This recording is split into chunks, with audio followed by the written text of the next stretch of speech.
Welcome to Learn Commerce PU online classes.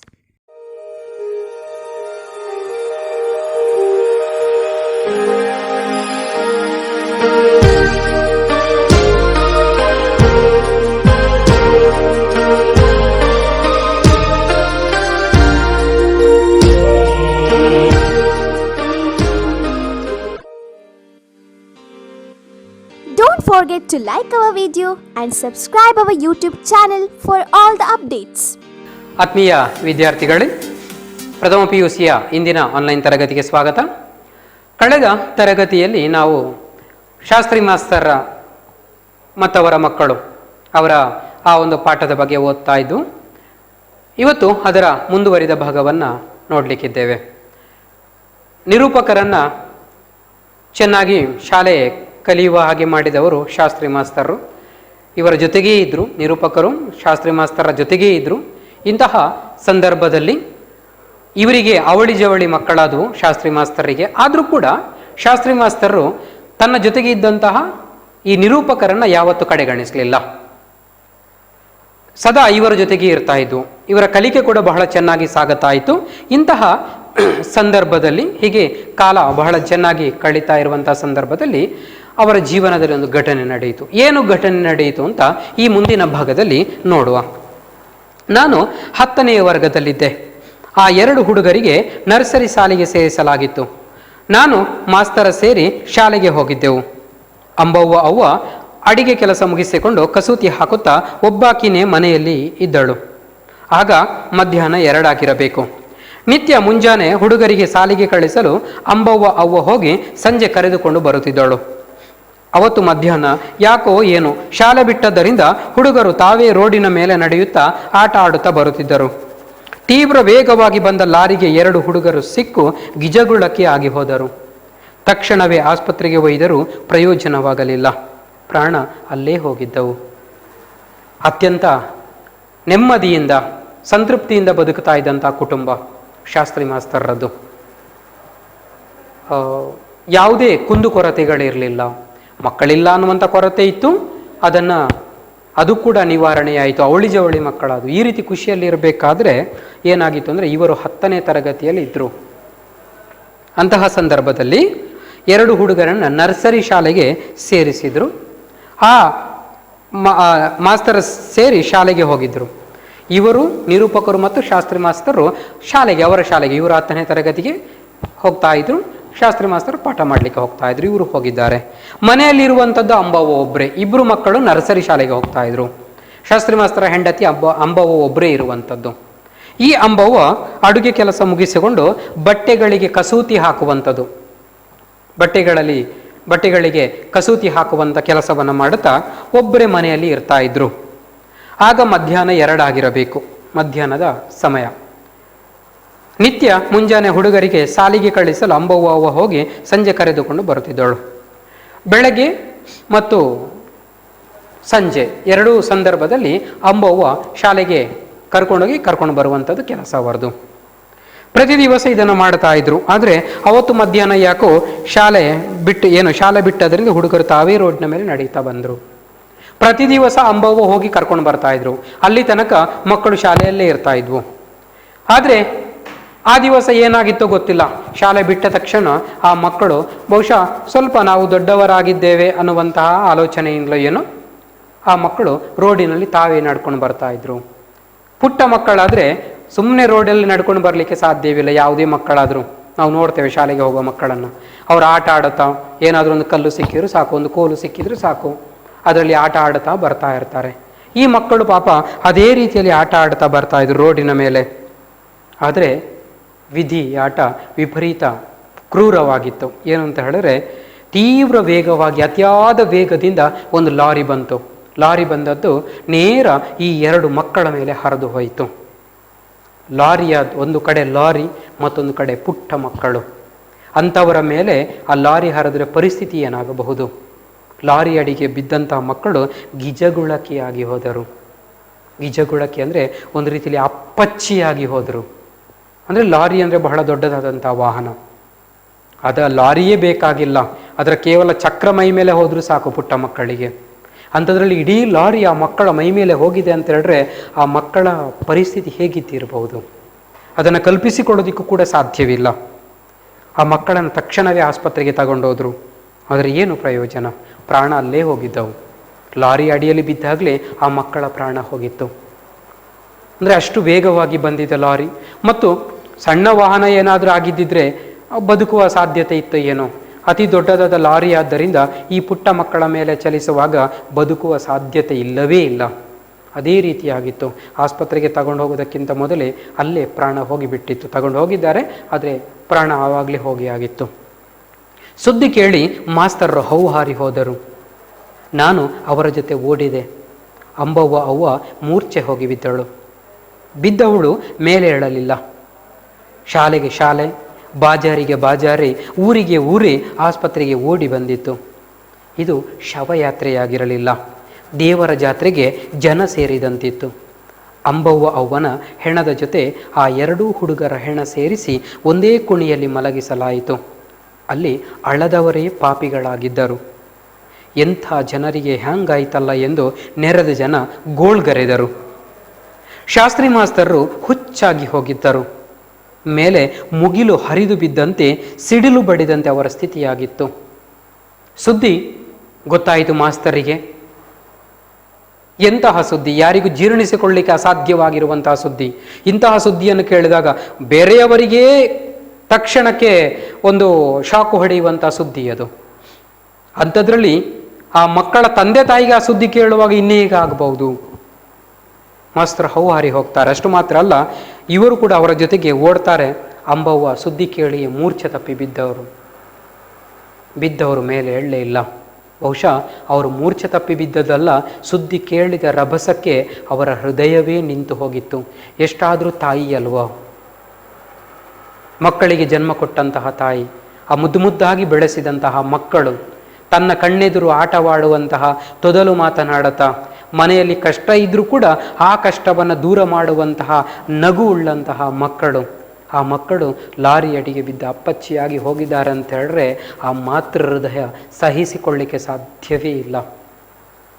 ಅದೇ ರೀತಿಯಾಗಿ ಅಂಬವ್ವ ಸುದ್ದಿ ಕಿವಿಗೆ ಬೀಳುತ್ತಾ ಇದ್ದ ಹಾಗೆ ಅವಳ ಹೃದಯವೇ ನಿಂತು ಹೋಗಿ ಕುಸಿದು ಬಿದ್ದಿದ್ದಾಳೆ. ಅಲ್ಲೇ ಅವಳ ಪ್ರಾಣವೂ ಹೋಗಿಬಿಟ್ಟಿತು. ಈ ಪರಿಸ್ಥಿತಿಯನ್ನು ನೋಡಿ ಇವರನ್ನು ನೋಡಲಿಕ್ಕೆ ಶಾಲೆಗೆ ಶಾಲೆ, ಬಾಜಾರಿಗೆ ಬಾಜಾರಿ, ಊರಿಗೆ ಊರೇ ಬಂದಿತ್ತು. ಶಾಲೆಯಲ್ಲಿದ್ದವರು ಪ್ರತಿಯೊಬ್ಬರು ಬಂದರು. ಊರಿಗೆ ಊರೇ ಬಂದಿತ್ತು. ಒಂದು ಊರಿನಲ್ಲಿ, ಆ ಊರಿನಲ್ಲಿ ಇದ್ದಂಥ ಜನಗಳೆಲ್ಲ ಬಂದು ಸೇರಿಕೊಂಡ್ರು. ಅಷ್ಟು ಮಾತ್ರ ಅಲ್ಲ, ಬಾಜಾರಿಗೆ ಬಾಜಾರಿ, ಆ ಪೇಟೆಯಲ್ಲಿರುವಂಥ ಜನರೆಲ್ಲ ಬಂದು ಸೇರಿದ್ದಾರೆ. ಆದರೆ ಏನು ಮಾಡಲಿಕ್ಕಾಗುತ್ತದೆ? ಕೊನೆಗೆ ಜನ ಹೇಗೆ ಸೇರಿದ್ರು ಅಂತ ಹೇಳಿದ್ರೆ ಅದು ಶವಯಾತ್ರೆಯಾಗಿರಲಿಲ್ಲ, ದೇವರ ಜಾತ್ರೆಗೆ ಜನ ಸೇರಿದಂತಿತ್ತು. ಹೇಗೆ ದೇವರ ದೊಡ್ಡ ದೇವಸ್ಥಾನಗಳ ಜಾತ್ರೆಗಳಿಗೆ ಲಕ್ಷೋಪಲಕ್ಷ ಸಂಖ್ಯೆಯಲ್ಲಿ ಭಕ್ತಾದಿಗಳು ಸೇರ್ತಾರೆ, ಅದೇ ರೀತಿ ಈ ಒಂದು ಶವಯಾತ್ರೆಗೆ ಜನ ಬಂದು ಸೇರ್ಕೊಂಡು ಬಿಟ್ಟಿದ್ರು. ಅದು ದೇವರ ಜಾತ್ರೆಗೆ ಜನ ಸೇರಿದಂತಿತ್ತು. ಅಂಬವ್ವ ಅವ್ವನ ಹೆಣದ ಜೊತೆ ಆ ಎರಡೂ ಹುಡುಗರ ಹೆಣ ಸೇರಿಸಿ ಒಂದೇ ಕುಣಿಯಲ್ಲಿ ಮಲಗಿಸಲಾಯಿತು. ಮಕ್ಕಳು ಸತ್ತಿದ್ದಾವೆ. ಅದನ್ನು ಕೇಳಿ ಮೂರ್ಛೆ ತಪ್ಪಿ ತಾಯಿಯೂ ಸತ್ತಿದ್ದಾಳೆ. ತಾಯಿಯ ದೇಹದಿಂದ ಬಂದಂಥ ಎರಡು ಜೀವಗಳವುಗಳು. ಹೋಗುವಾಗಲೂ ಬಹುಶಃ ಒಟ್ಟಿಗೆ ಹೋಗಲಿ ಅನ್ನುವಂಥ ಉದ್ದೇಶವ ಏನೋ. ಒಂದೇ ಹೊಂಡವನ್ನು ತೋಡ್ತಾರೆ. ಕುಣಿ ಅಂದರೆ ಹೊಂಡ. ಒಂದೇ ಹೊಂಡವನ್ನು ತೋಡ್ತಾರೆ. ಒಂದೇ ಹೊಂಡವನ್ನು ತೋಡಿ ಈ ಎರಡೂ ಮಕ್ಕಳು ಮತ್ತು ಆ ತಾಯಿಯ ಹೆಣವನ್ನು ಒಟ್ಟಿಗೆ ಅದರಲ್ಲೇ ಮಲಗಿಸ್ತಾರೆ. ಅಲ್ಲಿಯ ಪರಿಸ್ಥಿತಿ ಹೇಗಿತ್ತು ಅಂತ ಹೇಳಿದ್ರೆ ಅಳದವರೇ ಪಾಪಿಗಳಾಗಿದ್ದರು. ಅಲ್ಲಿ ಯಾರ ಕಣ್ಣಲ್ಲೇ ಆದರೂ ಕಣ್ಣೀರು ಬರಲಿಲ್ಲ ಅಂತ ಹೇಳಿದ್ರೆ ಅವರಷ್ಟು ದೊಡ್ಡ ಪಾಪಿ ಯಾರೂ ಇರಲಿಕ್ಕೆ ಸಾಧ್ಯ ಇಲ್ಲ. ಯಾಕೆಂತ ಹೇಳಿದ್ರೆ ಒಬ್ಬ ಸಾಮಾನ್ಯ ಪಾಪಿಯಾದರೂ ಕೂಡ ಅವನ ಕಣ್ಣಲ್ಲಿ ನೀರು ಬರ್ತಾ ಇತ್ತು. ಎಂತಹ ಕ್ರೂರಿಯಾದರೂ ಕೂಡ ಕಣ್ಣಲ್ಲಿ ನೀರು ಬರ್ತಾ ಇತ್ತು. ಅಂತಹ ಪರಿಸ್ಥಿತಿಯಲ್ಲಿತ್ತು. ಅಂತಹ ದುಃಖದ ಪರಿಸ್ಥಿತಿಯಾಗಿತ್ತು. ಸೇರಿದವರೆಲ್ಲ ಅಳುವವರೇ. ಎಂಥ ಜನರಿಗೆ ಹಂಗಾಯ್ತಲ್ಲ.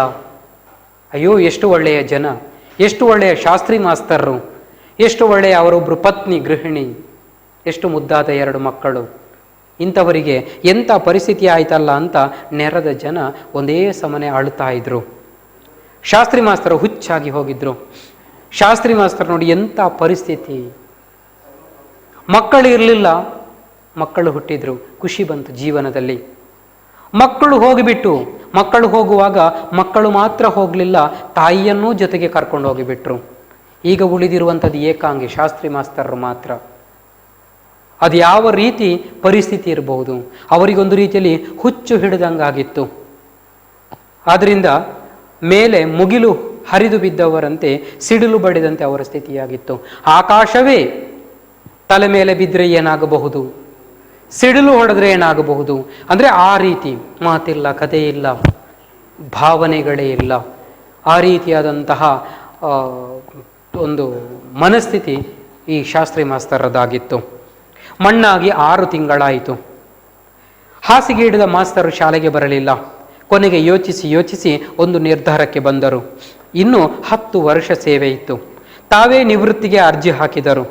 ಹೆಂಡತಿ ಹೆಸರಲ್ಲಿ, ಮಕ್ಕಳ ಹೆಸರಿನಲ್ಲಿ ಇಟ್ಟಿದ್ದ ಜೀವ ವಿಮೆ, ಬ್ಯಾಂಕಿನ ಹಣ ತೆಗೆದರು. ನಿವೃತ್ತಿಯಿಂದ ಬಂದ ಹಣ ಸೇರಿಸಿ ತಾನಿದ್ದ ಬಾಡಿಗೆ ಮನೆಯನ್ನು ಖರೀದಿ ಮಾಡಿದರು. ಅನಾಥ ಬಾಲಕರ ಆಶ್ರಮ ಎಂದು ಬೋರ್ಡು ಬರೆಸಿ ಮನೆ ಮುಂದೆ ಹಾಕಿದರು. ಶಾಲೆ ಓದಲು ಬರುವ ನಿರ್ಗತಿಕ, ಬಡವ, ಅನಾಥ ಮಕ್ಕಳನ್ನು ಸೇರಿಸಿಕೊಂಡು ಅವರ ಊಟ, ವಸತಿ, ಬಟ್ಟೆ, ಪಾಟಿ, ಪುಸ್ತಕಗಳ ಖರ್ಚು ನೋಡಿಕೊಳ್ಳುತ್ತಾ ಅದರಲ್ಲಿ ತನ್ನ ಹೆಂಡತಿ ಮಕ್ಕಳ ನೋವು, ಸಾವನ್ನು ನಲಿವು ಸಿಹಿಯನ್ನಾಗಿ ಮಾಡತೊಡಗಿದರು.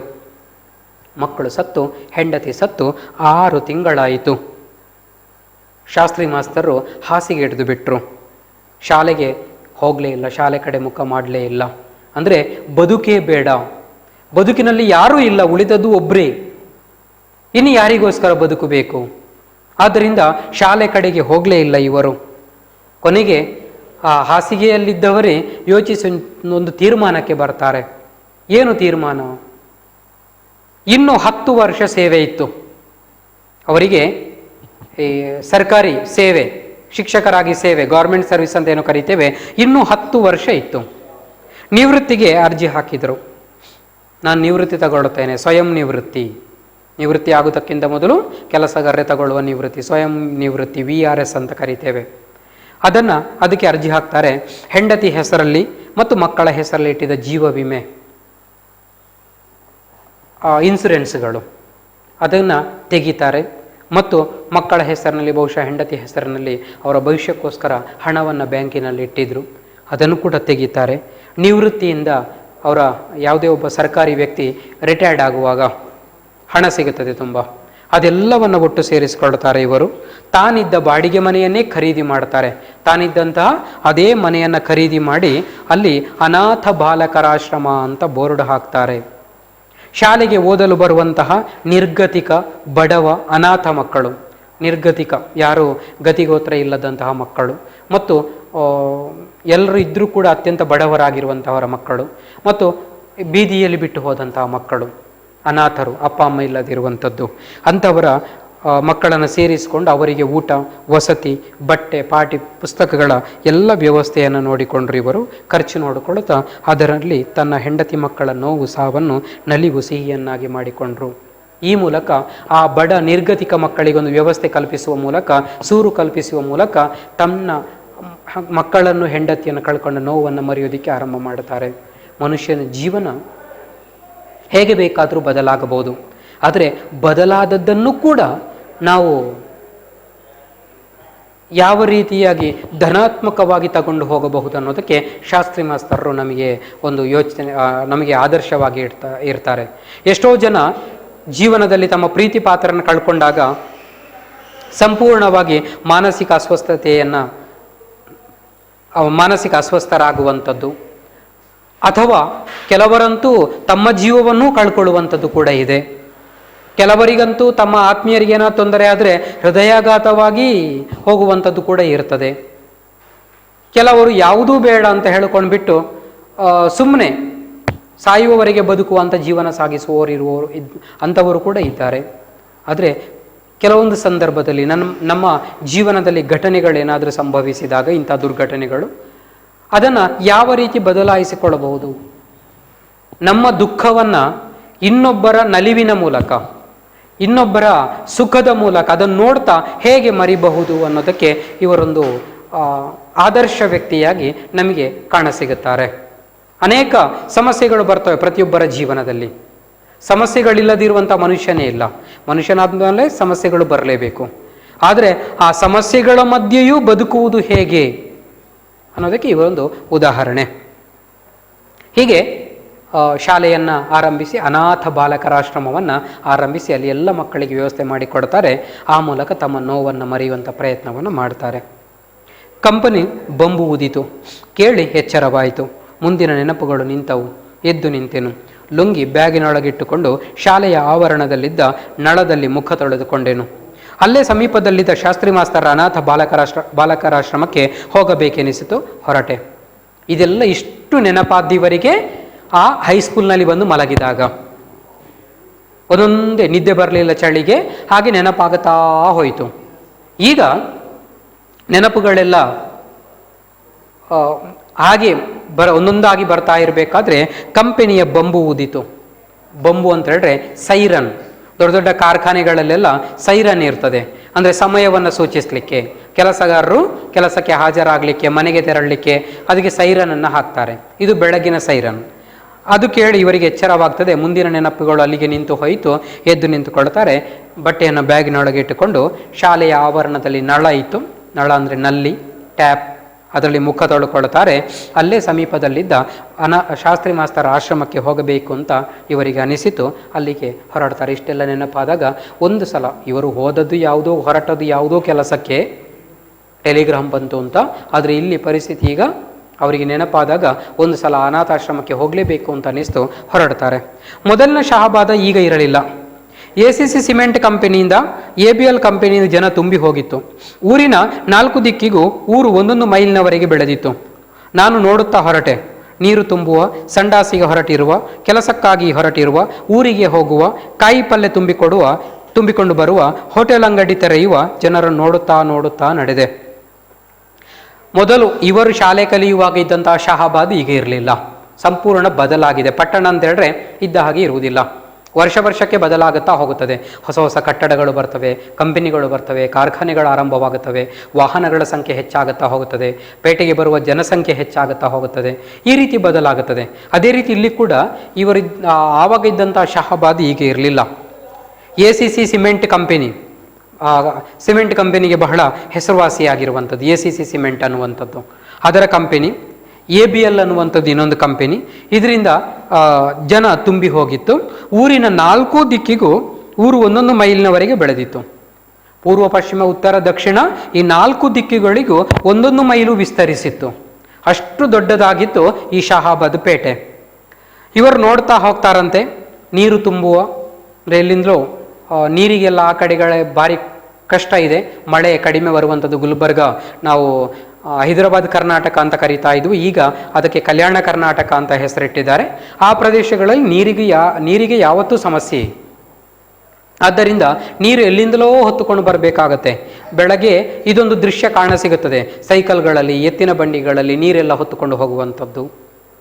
ಹಾಗೆ ಬಹುಶಃ ಅಂತಹ ದೃಶ್ಯವಿರಬಹುದೇನೋ. ನೀರು ತುಂಬುವ, ಸಂಡಾಸಿಗೆ ಹೊರಟಿರುವ, ಬೆಳಗಿನ ನಿತ್ಯಕರ್ಮಗಳಿಗೆ ಹೊರಟಿರುವಂತಹ ವ್ಯಕ್ತಿಗಳು, ಕೆಲಸಕ್ಕಾಗಿ ಹೊರಟಿರುವ, ತಮ್ಮ ಉದ್ಯೋಗಕ್ಕೆ, ತನ್ನ ಕರ್ತವ್ಯಕ್ಕೆ ಹೊರಟಿರುವಂತಹ ಜನರು, ಊರಿಗೆ ಹೋಗುವ, ಕಾಯಿಪಲ್ಯ ತುಂಬಿಕೊಂಡು ಬರುವ, ಮತ್ತೊಂದು ಕಡೆ ಊರಿಗೆ ಹೊರಟಿರುವಂತಹ ಜನಗಳು, ತರಕಾರಿ ತುಂಬಿಸ್ಕೊಂಡು ಹೋಗುವಂಥವರು, ಹೋಟೆಲ್ಗಳನ್ನು ತೆರೆಯುವಂತಹ ಅವಸರದಲ್ಲಿರುವಂಥ ವ್ಯಕ್ತಿಗಳು, ಹೀಗೆ ಎಲ್ಲವನ್ನು ನೋಡ್ತಾ ಹೋಗುತ್ತಾರೆ. ಶಹಾಬಾದ್ ಎಷ್ಟು ಬದಲಾಗಿದೆ ಅನ್ನೋದನ್ನು ಗಮನಿಸ್ತಾ ಹೋಗ್ತಾರೆ. ಅವರಲ್ಲಿ ನನ್ನ ಜೊತೆ ಆಡಿದವರು, ಓದಿದವರು ಒಬ್ಬರೂ ಇರಲಿಲ್ಲ. ಈಗ ಅವರೆಲ್ಲಿರುವರೋ ಏನೋ ಎಂತೋ ಎಂದು ತೀರಂದಾಜ ಟಾಕೀಜ, ಬೆಂಡಿ ಬಾಜಾರ ಗಂಟ ನೋಡುತ್ತಾ ಶಾಸ್ತ್ರಿ ಮಾಸ್ತರ ಅನಾಥ ಬಾಲಕಾಶ್ರಮಕ್ಕೆ ಬಂದೆ. ಈಗ ನೋಡ್ತಾ ಬಂದ್ರಿರೋ ಇವರು. ಆದರೆ ಇವರ ಜೊತೆಗೆ ಓದಿದವರು ಯಾರು ಇರಲಿಲ್ಲ. ಇವರಿಷ್ಟು ಉದ್ದಕ್ಕೆ ನೋಡ್ಕೊಂಡು ಬಂದಾಗ ಇವರ ಪರಿಚಯದವರು ಯಾರೂ ಸಿಗಲಿಲ್ಲ. ಅವರು ಎಲ್ಲಿದ್ದಾರೋ ಏನೋ, ನನ್ನ ಜೊತೆಗೆ ಓದಿದವರು ಅಂತ ಆಲೋಚನೆ ಮಾಡ್ಕೊಂಡು ಬರಬೇಕಾದ್ರೆ ತೀರಂದಾಜ ಟಾಕೀಜ, ಬೆಂಡಿ ಬಾಜಾರ. ಟಾಕೀಜ ಅಂದರೆ ಟಾಕೀಸ್, ಸಿನಿಮಾ ಥಿಯೇಟರ್. ಆನಂತರ ಬೆಂಡಿ ಬಾಜಾರ್, ಆ ಒಂದು ಪೇಟೆಯ ಹೆಸರದ್ದು. ಅದನ್ನು ನೋಡ್ತಾ ಬರ್ತಾರೆ. ಶಾಸ್ತ್ರಿ ಮಾಸ್ತರ ಅನಾಥ ಬಾಲಕರಾಶ್ರಮಕ್ಕೆ ತಲುಪ್ತಾರೆ. ನಾನಲ್ಲಿಗೆ ಬರುವುದರೊಳಗಾಗಿ ಹುಡುಗರೆಲ್ಲ ಎದ್ದಿದ್ದರು. ಕಸ ಗುಡಿಸುವುದು, ನೀರು ತುಂಬುವುದು ನಡೆದಿತ್ತು. ಮಾಸ್ತರು ಆ 70ರ ವಯಸ್ಸಿನಲ್ಲೂ ವರ್ತಮಾನ ಪತ್ರಿಕೆ ಓದುತ್ತಾ ಕುಳಿತಿದ್ದರು. ನಾನು ಬಂದ ಸುದ್ದಿ ಕೇಳಿ ಪೇಪರ್ ಓದುವುದು ಬಿಟ್ಟರು. ನನ್ನನ್ನು ನೋಡಿ ದಳದಳ ಕಣ್ಣೀರು ಸುರಿಸುತ್ತಾ ಎದ್ದು ಬಂದು ನನ್ನ ತೆಕ್ಕೆಗೆ ಬಿದ್ದರು. ನನ್ನ ಹಿರಿಮಗ ಬಂದ, ನನ್ನ ಹಿರಿಮಗ ಬಂದ ಎಂದು ಅಬ್ಬಬ್ಬರಿಸಿ ಅಳತೊಡಗಿದರು. ಮಾಸ್ತರು ಅಳುವುದು ಕೇಳಿ ಅನಾಥ ಬಾಲಕರಾಶ್ರಮದ ಹುಡುಗರೆಲ್ಲ ತಮ್ಮ ತಮ್ಮ ಕೆಲಸ ಬಿಟ್ಟು ಓಡಿ ಬಂದರು. ಮಾಸ್ತರು ನನ್ನ ತೆಕ್ಕೆಗೆ ಬಿದ್ದು ಅಳುತ್ತಿರುವುದು ನೋಡಿ ಅವರಿಗೆ ಒಂದೂ ತಿಳಿಯದಾಯಿತು. ಹುಡುಗರು ಬೆರಗುಗೊಂಡು ನೋಡುತ್ತಾ ನಿಂತರು. ಇಂಥ ಮಹಾವ್ಯಕ್ತಿಗೆ, ನನ್ನನ್ನು ರೂಪಿಸಿದ ಶಿಲ್ಪಿಗೆ ಇಲ್ಲಿವರೆಗೆ ಮರೆತು ಕುಂತದ್ದಕ್ಕೆ ನಾನು ಮೋಡವಾಗಿ ಸುರಿಯತೊಡಗಿದೆ. ಇವರು ಈಗ ಅನಾಥ ಬಾಲಕ ಆಶ್ರಮಕ್ಕೆ ಬಂದಿದ್ದಾರೆ. ಬರುವಷ್ಟರಲ್ಲಿ ಹುಡುಗರೆಲ್ಲ ಎದ್ದಿದ್ದರು, ಬೇಗನೆ ಎದ್ದಿದ್ದಾರೆ. ಒಬ್ಬೊಬ್ಬರು ಒಂದು ಕೆಲಸ ಮಾಡ್ತಾ ಇದ್ರು, ಕೆಲವರು ಕಸ ಗುಡಿಸ್ತಾ ಇದ್ರು, ನೀರು ತುಂಬುವ ಕೆಲಸವನ್ನು ಮಾಡ್ತಾ ಇದ್ರು. ಅಂದರೆ ಇವರ ಅನಾಥಾಶ್ರಮದಲ್ಲಿದ್ದಂಥ ನಿರ್ಗತಿಕ ಮಕ್ಕಳು, ಬಡ ಮಕ್ಕಳು, ಅನಾಥ ಮಕ್ಕಳೆಲ್ಲ ಇದ್ದವರು ಅವರವರ ಕೆಲಸದಲ್ಲಿ ತೊಡಗಿದ್ರು. ಶಾಸ್ತ್ರಿ ಮಾಸ್ತರಿಗೆ 70 ವರ್ಷ.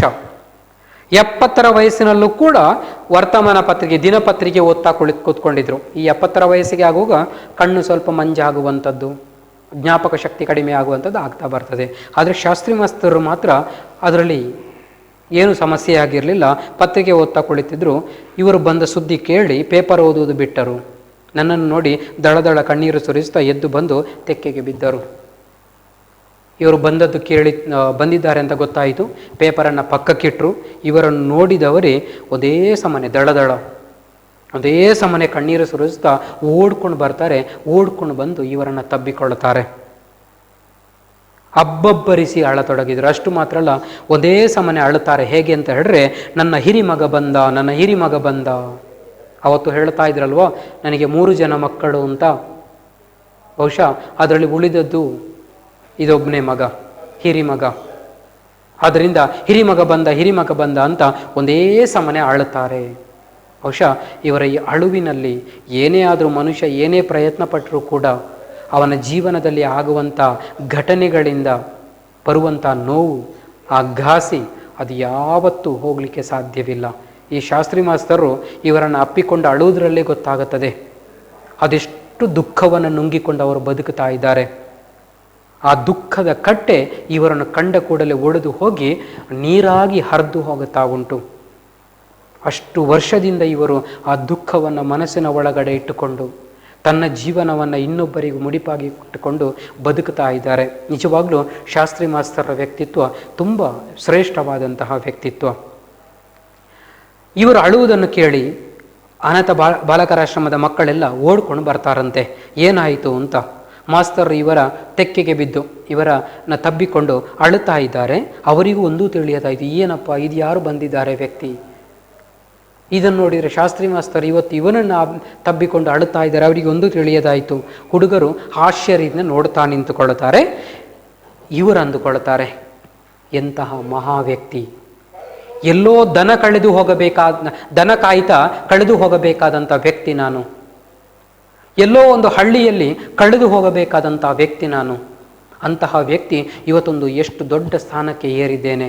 ಇದಕ್ಕೆಲ್ಲ ಕಾರಣ ಶಾಸ್ತ್ರಿ ಮಾಸ್ತರು, ನನ್ನನ್ನು ರೂಪಿಸಿದ ಶಿಲ್ಪಿ ಇವರು. ಆದರೆ ನಾನು ಏನು ಮಾಡಿದೆ? ನನ್ನನ್ನು ರೂಪಿಸಿದ ಶಿಲ್ಪಿಯನ್ನು ಮರೆತು ನಾನು ಇಷ್ಟು ದಿವಸ ಇದ್ದು ಬಿಟ್ನಲ್ವೋ. ಇಂಥ ಒಂದು ಶ್ರೇಷ್ಠ ವ್ಯಕ್ತಿತ್ವ. ಬಹುಶಃ ನಾನಾದರೂ ಇವರ ಜೊತೆಗೆ ಇದ್ದಿದ್ರೆ ಮಕ್ಕಳ ಆ ತೀರ್ಕೊಂಡ ಕೊರಗು, ಹೆಂಡತಿಯನ್ನು ಕಳ್ಕೊಂಡ ಕೊರಗು ಕಡಿಮೆಯಾಗುತ್ತಾ ಇತ್ತೋ ಏನೋ. ಆದರೆ ನಾನೂ ದೂರ ಆಗಿಬಿಟ್ನಲ್ವ. ನನಗಾಗಿ ಎಷ್ಟೋ ಸಹಾಯ ಮಾಡಿದ ವ್ಯಕ್ತಿಗೆ ನಾನು ಏನು ಕೊಟ್ಟು ಬಿಟ್ಟೆ? ಇಂತಹ ಶಿಲ್ಪಿಯನ್ನು ಮರೆತು ಕುಂತದ್ದಕ್ಕೆ ನಾನೂ ಮೋಡವಾಗಿ ಸುರಿಯತೊಡಗಿದೆ. ಇಂತಹ ವ್ಯಕ್ತಿಯನ್ನು ಮರೆತು ಬಿಟ್ಟದಕ್ಕೆ ಇವರು ಕೂಡ ಮೋಡವಾಗಿ ಸುರಿಯತೊಡಗಿದ್ರು. ಅಂದರೆ ಒಂದೇ ಸಮನೆ ಇವರು ಕೂಡ ಅಳೋದಿಕ್ಕೆ ಆರಂಭ ಮಾಡಿದರು. ಹೀಗೆ ಶಾಸ್ತ್ರಿ ಮಾಸ್ತರ್ ಇವರನ್ನು ತಬ್ಬಿಕೊಂಡು ಅಳುತ್ತಾ ಇದ್ರು. ನನ್ನ ಹಿರಿಮಗ ಬಂದ ಅಂತ ಹಿಂದಿನ ನೆನಪುಗಳೆಲ್ಲ ಆಗಿತ್ತ ಏನೋ, ಆ ದುಃಖದ ಕಟ್ಟೆಯೊಡೆದು ಅಳುತ್ತಾ ಇದ್ರು. ಇಂತಹ ಪುಣ್ಯಾತ್ಮನನ್ನು ಮರೆತದ್ದಕ್ಕೆ ನಿರೂಪಕರು ಕೂಡ ಒಂದೇ ಸಮನೆ ಅಳೋದಿಕ್ಕೆ ಆರಂಭ ಮಾಡುತ್ತಾರೆ. ಶಾಸ್ತ್ರಿ ಮಾಸ್ತರದ್ದು ಎಂಥ ವ್ಯಕ್ತಿತ್ವ. ಎಲ್ಲವನ್ನ ಕಳ್ಕೊಂಡ್ರೂ ಕೂಡ ನಿರ್ಗತಿಕ ಮಕ್ಕಳಿಗೋಸ್ಕರ ಬದುಕುತ್ತಾ ಇದ್ದಾರೆ.